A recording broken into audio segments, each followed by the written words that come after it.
सभी प्यारे मित्रों को मेरा सादर अभिवादन। मित्रों, एक प्रश्न है कि क्या हम काम या काम वासना से हमेशा के लिए मुक्त हो सकते हैं। जो ब्रह्मचर्य की बातें हमारे महापुरुषों द्वारा, हमारे साधु महात्माओं द्वारा की जाती है, क्या ये सत्य है कि ब्रह्मचर्य का पालन क्या संभव है? यानी क्या हम काम से मुक्त हो सकते हैं?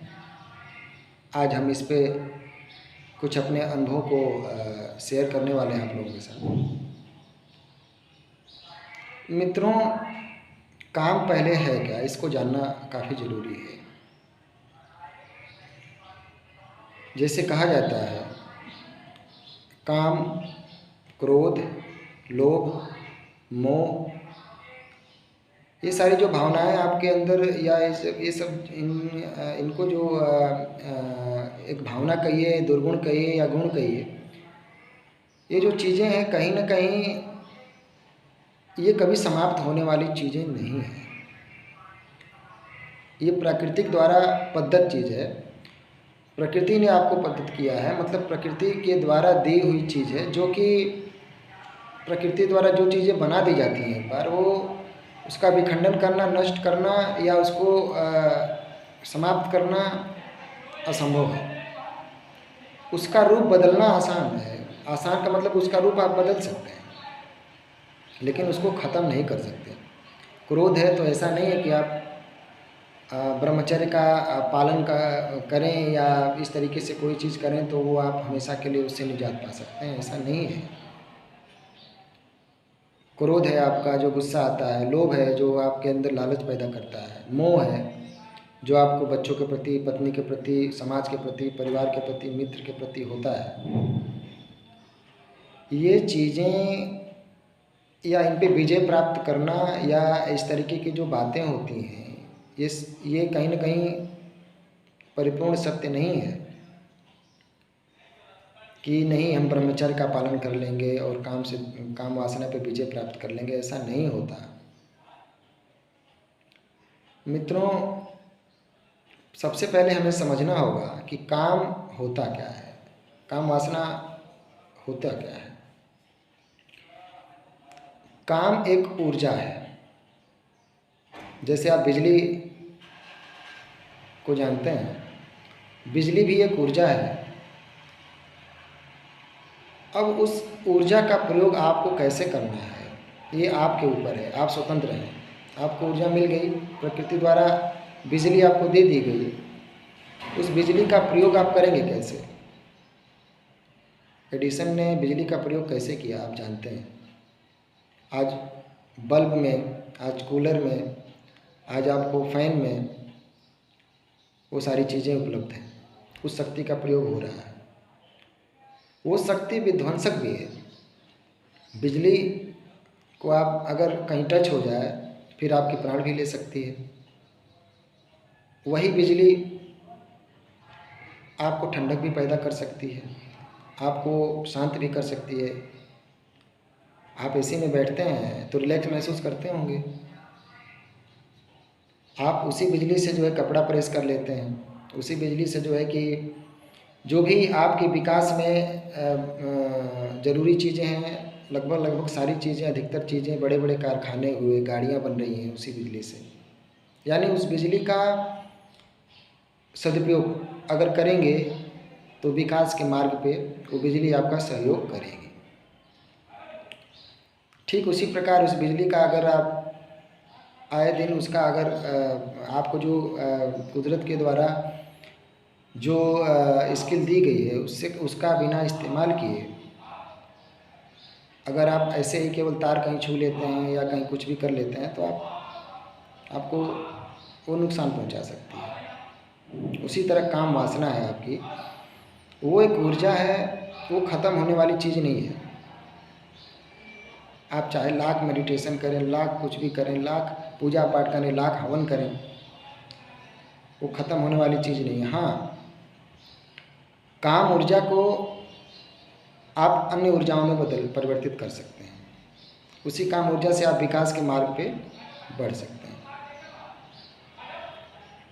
अब काम ऊर्जा का मतलब ये नहीं हुआ कि आप आए दिन जो है उसका दुरुपयोग करें।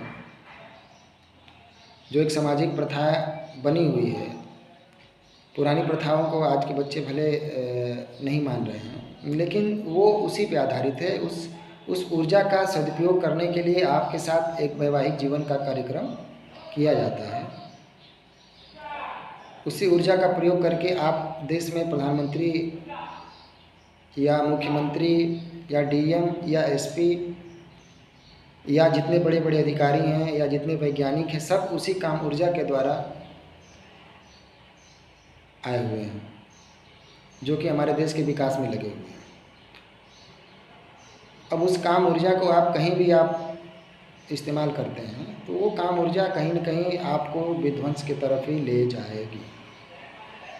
और रही बात ख़त्म होने वाली, तो ये चीज़ें ख़त्म नहीं होती हैं, आप लाख कुछ भी कर लें, कम भले हो जाएंगे। कम का मतलब कि उसका जो है कि सदुपयोग में जब आप करने लगेंगे तो कहीं न कहीं वो ऊर्जा आपको परेशान नहीं करेगी। वो एक आपको सदुपयोग के आधार पे ही जो है कि उसका इस्तेमाल आप करेंगे तो। लेकिन अगर आप अपना विध्वंस चाहते हैं तो आप करें। जाहिर सी बात है, आपको अगर हथियार दे दिया जाए, तलवार दे दिया जाए, बंदूक दे दिया जाए छोटे बच्चों को या किसी भी ऐसे व्यक्ति को जो उसका इस्तेमाल करना न जानता हो, तो वो तो नुकसान कर ही लेगा। वही बात आजकल के बच्चों में है। या मैं तो देख रहा हूँ कि बहुत अच्छे पढ़े लिखे नौजवान बच्चे या यहाँ तक कि उम्रदराज लोग भी इसका इस्तेमाल जो है कि दुरुपयोग इसका कर रहे हैं। तो मित्रों, आप लोग इसका प्रयोग करना समझें। और कोई ब्रह्मचर्य का आपको पालन नहीं करा सकता। उस ऊर्जा को आप दूसरे ऊर्जा में परिवर्तित करें, उसको विकास के मार्ग पर ले जाएं, तो काफ़ी आपको जो है कि बेहतर लाभ मिल सकता है। और इसके चक्कर में न पड़े कि नहीं वो कभी ख़त्म होगा। हवन, पूजा पाठ, ब्रह्मचर्य जो भी चीज़ें हैं वो ख़त्म होने वाली चीज़ नहीं है। उसको दबाया जा सकता है, इन सब चीज़ों से उसको दबा सकते हैं, लेकिन दबाने से कोई चीज़ें ऐसा नहीं कि वो ख़त्म हो गई। वो दबी है, आज नहीं तो कल जो है कि वो अपने मतलब नेगेटिव पॉइंट्स या जो भी कहिए उसको प्रदर्शित करेगा। तो प्लीज़ इसको दबाइए मत, इसको देखिए, समझिए, इसका उपयोग कैसे करना है इसको सीखिए। क्योंकि मानव जाति जो है कि देखा जाए तो बहुत सारी ऐसी चीज़ें हैं कि जो नुकसानदेह है, लेकिन उसको भी अच्छे तरीके से प्रयोग करके उससे वो लाभ उठा रहा है। आप देखिए गाड़ी में जो इंजन है, गाड़ी में जो इतना पावरफुल इंजन लगता है, ताकत तो है उतनी, ऐसा नहीं है कि ताकत नहीं है। और वो अगर उसी ताकत से केवल काम करे कि नहीं हमको भगवान ने दिया है इतनी ताकत तो हम इसका इस्तेमाल करेंगे, या मानव जाति ने हमको बनाया है तो हम उसी स्पीड में चलेंगे, 140 की स्पीड मिली है तो हम उसी स्पीड में चलेंगे, तो गाड़ी का नुकसान होना ही होना है। तो ऊर्जा तो कहीं ना कहीं जो मानो उसको गाड़ी को चला रहा है, ऊर्जा तो उसको उतनी ही मिली है। अगर वो कहे कि नहीं मैं बहुत स्पीड में चलाऊँगा, 140 की स्पीड में ही चलाऊँगा, उससे कम नहीं चलाऊँगा, तो नुकसान होगा उसको। उसके लिए आपको दिया गया है, उसमें गियर दिया गया है, ब्रेक दिया गया है, क्लच दिया गया है। उसको कैसे आप इस्तेमाल करें, कैसे सही तरीके से सही ढंग से उसको चलाएं। सही ढंग से चलाएंगे, सही ढंग से उपयोग करेंगे तो आपकी पूरी फैमिली, आपका समाज, आप सभी लोग सुरक्षित होंगे। तो नहीं चला पाएंगे सही तो ड्राइविंग करना सीखें, अपने इंद्रियों को ड्राइविंग करना सीखें। वो ख़त्म होने वाली चीज़ें नहीं हैं, लेकिन हाँ उसका ड्राइविंग आप सीखें, उसको कैसे हमें चलाना है, कहाँ कितना इस्तेमाल करना है, तभी आप विकास के राह पे जाएंगे। और विकास के राह पे ही सुख, आनंद और जीवन का परम लक्ष्य छिपा हुआ है। बहुत बहुत धन्यवाद मित्रों, जो आप लोगों ने इतना धैर्यपूर्वक सुना।